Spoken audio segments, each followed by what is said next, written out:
Dans un avenir lointain, toutes les prisons fédérales et étatiques appartiendront à des entreprises privées. Les organisations possèdent également la vie des prisonniers et les utilisent comme divertissement. De nombreux jeux malsains au prix de la vie humaine sont opérés pour l'amusement des gens.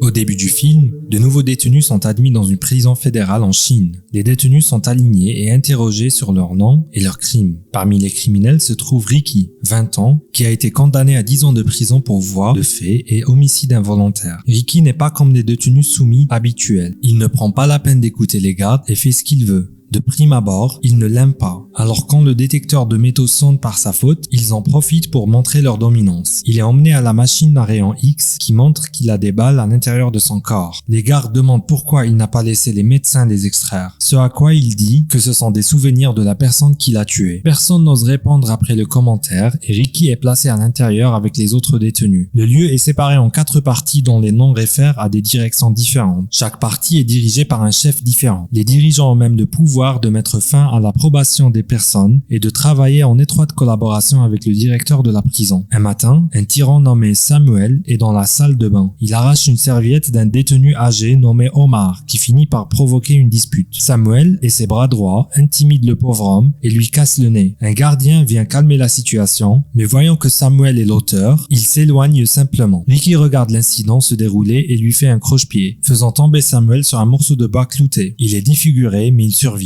Le reste des hommes tentent d'intimider Ricky, mais voyant qu'il n'a pas peur d'eux, ils s'en vont plutôt prendre soin de leur maître. Un peu plus tard, les blessures de Samuel sont pansées, mais sa volonté de se venger ne disparaît pas. Il sait qu'il ne peut pas battre Ricky tout seul, alors il engage le meilleur assassin de la prison, le Mad Dragon. C'est un maniaque souffrant d'obésité morbide qui a tué plus de 50 détenus. Actuellement, Mad Dragon est à l'isolement, alors Samuel s'arrange pour le faire sortir. La nuit, le cadavre de Monsieur Omar est retrouvé pendu au plafond du couloir. Il est révélé que Samuel a mis fin à sa probation et a fait en sorte qu'il reste en prison pour toujours. Le pauvre homme a été arrêté pour avoir heurté quelqu'un avec sa voiture. L'homme qui a été blessé était un policier. C'est pourquoi Omar a été condamné à la plus longue peine de prison possible. Pendant des années, il a attendu de revoir sa famille et quand on lui a dit qu'il ne les reverrait jamais, il a commis l'impensable. Le lendemain matin, Mad Dragon est libéré de son confinement. Il s'approche de Ricky dans la salle de bain et le plaque contre le mur. Ricky à son tour le frappe une fois et l'étripe à main nue. Le géant tombe au sol alors que ses intestins glissent hors de son corps. De même, lorsque Samuel tente d'intervenir, Ricky le tue en lui faisant un trou dans l'estomac. Tout l'endroit est couvert de sang, mais les gardes sont calmes comme d'habitude. Avant qu'il n'amène Ricky, le chef de l'aile ouest, nommé Ai, s'approche de lui. Ai invite Ricky à son gang puisqu'il a d'admirables talents de combattant. Ricky ne se soucie pas du système de gang, mais s'abstient de refuser la demande à haute voix. Ensuite, on nous montre un flashback de l'époque où Ricky était encore à l'école. Il vivait dans un orphelinat depuis la mort de ses parents. Une après-midi, il se rend sur leur tombe et croise son oncle. L'homme est un maître de kung-fu et détient une vaste connaissance de toute forme de technique de combat. Il voit un vrai talent en Ricky et lui propose d'être son maître. À partir de ce jour, il s'entraîne tous les jours dans le cimetière. Ricky abandonne même l'école pour se concentrer sur la formation. À chaque séance, ses limites sont testées et quand il parvient à casser une pierre avec sa poitrine, l'entraînement est terminé. De retour dans le présent, Ricky est emmené chez le directeur adjoint de la prison nommé Hook. L'homme a un crochet dans la main droite et une prothèse oculaire. Après avoir appris ce que Ricky fait aux autres détenus, Hook devient rouge de colère. Il maintient violemment la main de Ricky sur la table, lui demandant de révéler comment il est devenu si puissant. Lorsqu'il ne parle pas, Hook sort une photo de la petite amie de Ricky et l'insulte. Ricky en colère brise la table avec sa main blessée et ordonne à Hook de s'occuper de ses propres affaires avant de s'éloigner. Il y a un an, Ricky était plus heureux que jamais et sa seule raison de vivre était sa petite amie Fei Fei. Ils étaient profondément amoureux et allaient à se marier après son diplôme. Mais, alors est venue une nuit épouvantable qui a tout changé. En rentrant chez elle, Fei Fei tombe sur un gangster qui vend de l'opium aux écoliers. Elle est surprise en train de les espionner et est emmenée au chef de gang. Il apprécie sa beauté et tente de l'abuser, mais Fei Fei parvient à s'échapper. Cependant, en essayant de s'enfuir, elle tombe du bâtiment et meurt. Cela crée un énorme vide dans la vie de Ricky et le rend avide de vengeance. Un soir, il trouve le chef de gang sans ses bras droits. L'homme tire plusieurs fois sur Ricky et parvient à le blesser à plusieurs reprises. Mais pour Ricky, la douleur des coups de feu n'est rien comparé à la perte de Fei Fei. Il frappe l'homme dans le crâne et met fin à sa vie d'un seul coup. Il est ensuite condamné à la prison et ne regrette pas du tout son geste. Le lendemain, tous les détenus de l'aile ouest attaquent le bras droit de Samuel, maintenant qu'il qu'il n'a personne pour le protéger. Ils sont arrêtés par le chef de l'aile ouest, Ai, qui veut affirmer sa domination puisque tout le monde loue Ricky. Il frappe un homme nommé Kang et l'enchaîne à un poteau devant toute la prison. Ensuite, il demande aux détenus s'ils sont prêts à sauver Kang et à le confronter. Les détenus veulent aider leur ami, mais sont terrifiés par le chef. Ai pensait que personne n'osait l'approcher, jusqu'à ce que Ricky se présente pour s'opposer à lui. Ils entrent dans un combat qui se transforme en une bataille sanglante. Ai se défend injustement et utilise une poudre pour aveugler Ricky. Il coupe également une veine dans le bras de Ricky et le paralyse. Mais Ricky surmonte les obstacles en se nettoyant les yeux avec de l'eau et forme un nœud dans sa veine. Après cela, il frappe Ai à l'arrière de la tête, ce qui lui vaut la perte de son œil. Ai voit qu'il est sur le point de perdre, alors il se tranche l'abdomen et en fait sortir ses intestins. Il veut les utiliser pour étrangler Ricky, mais le plan échoue. À la fin, Ai meurt et Ricky célèbre sa victoire en aidant Kang. Soudain, les chefs des 3 autres ailes arrivent sur le terrain. Ils protègent le dirigeant, mais n'attaquent pas Ricky pour l'instant. Le lendemain, Ricky voit un homme nommé So assis seul à l'extérieur. Il s'assied à côté du gars et découvre que sa langue a été coupée par l'un des dirigeants. Il ne peut pas parler, alors Ricky lui donne sa flûte. So lui tend à son tour des feuilles d'opium. En enquêtant d'où vient l'opium, Ricky découvre que le chef de l'aile sud et Hook cultive secrètement de l'opium dans l'aile sud de la prison qui est vendue aux écoliers. Puisque la mort de Fei Fei était également liée à l'opium, Ricky se donne pour mission de mettre fin au trafic. Plus tard, les chefs de gang découvrent l'amitié de So et Ricky. Pour lui donner une leçon, il l'écorche à mort et jette son cadavre dehors pour que tout le monde puisse le voir. Ricky est dévasté par la mort du pauvre gars. La nuit, il se rend dans l'aile sud et met le feu dans tout l'espace où est cultivé l'opium. Le feu grandit, brûlant tout le stock. Le chef de l'aile sud l'attaque avec colère et une bagarre commence entre les deux. Ricky le domine jusqu'à ce que les autres chefs arrivent et s'en prennent à lui, tous à la fois. Le chef de l'aile sud est le cerveau du groupe.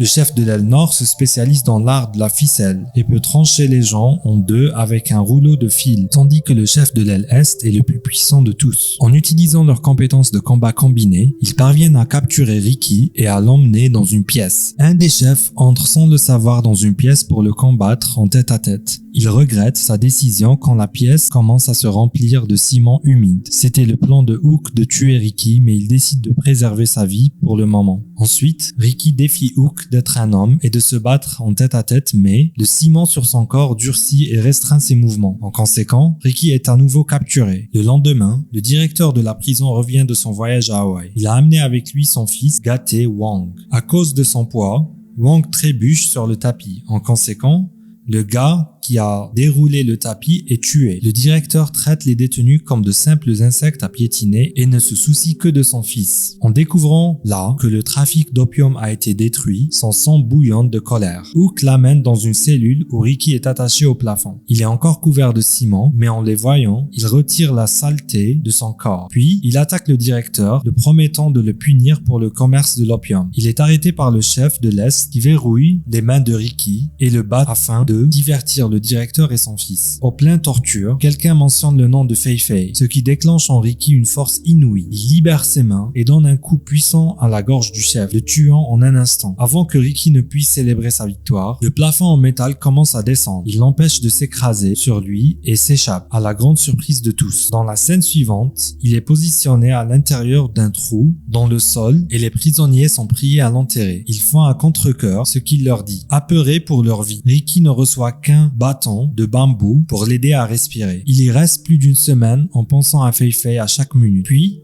le 8e jour, le directeur ordonne d'amener son corps mort afin que tout le monde puisse voir ce qui arrive aux gens qui vont à l'encontre des règles de la prison. Ricky est déterré, mais à la surprise générale, il va parfaitement bien et peut même faire des acrobaties. Tout le monde est impressionné par son habileté, ce qui rend les chefs furieux. Outre la haine, il est également jaloux de la technicité de Ricky. Lorsque tout le monde est distrait, il assomme Ricky d'un coup et le capture. Après cela, Ricky est retenu dans un piège mortel qui le tuera s'il essaie de bouger. Le directeur est impressionné par la tolérance de Ricky. Il lui demande de rejoindre le gang, mais Ricky, à son tour, l'insulte. Ceci est suivi d'une torture brutale qui lui est infligée par le leader de l'aile sud. Il met des lames dans la bouche de Ricky et le frappe à plusieurs reprises. Quand il s'arrête enfin, Ricky crache des lames sur le visage du directeur, refusant d'abandonner. La nuit, un des sympathisants de Ricky lui apporte de la nourriture et lui demande de ne pas abandonner. Cependant, Hook est à proximité. Il tue le gars en lui enfonçant son crochet dans la gorge. Il se rend ensuite dans la chambre de Ricky pour lui montrer ce qui est devenu de l'homme, mais à son tour, il est agressé. L'homme près de Hook est frappé au crâne qui se finit par se briser en deux à cause de l'impact. Après cela, l'œil unique de Hook est poignardé et sa main est coupée. Tous les prisonniers se révoltent contre le gardien et combattent les gardes quand ils essaient d'intervenir. Ailleurs, le directeur et son fils sont dans la cuisine. Le directeur entend un détenu se plaindre de la nourriture que mange son fils. Pour donner une leçon à l'homme, il positionne sa main à l'intérieur du hachoir à viande, ce qui génère une scène sanglante. Tout à coup, Ricky entre dans la pièce et se positionne contre lui. Ils sont rejoints par les dirigeants des ailes sud et nord qui attaquent Ricky. Un autre combat s'ensuit entre les trois, mais cette fois, Ricky parvient à les maîtriser. Le chef de l'aile sud est tué après que tous ses membres aient été arrachés. L'autre s'enfuit de peur et enfin, seuls Ricky et le directeur sont en vie. Le combat allait bientôt prendre fin. Le directeur s'en transforme subitement en une affreuse et géante créature et attaque Ricky. Le combat dure un certain temps avant que Ricky ne le pousse dans un hachoir à viande jusqu'à ce que seule sa tête ne soit pas déchiquetée. Après la mort, Ricky sort avec la tête dans sa main pour annoncer sa victoire. Dans la dernière scène, il brise le mur de la prison et tous les prisonniers s'échappent. Abonnez-vous pour plus de vidéos comme celle-ci. Activez la notification et laissez un j'aime pour soutenir la chaîne. Merci d'avoir regardé.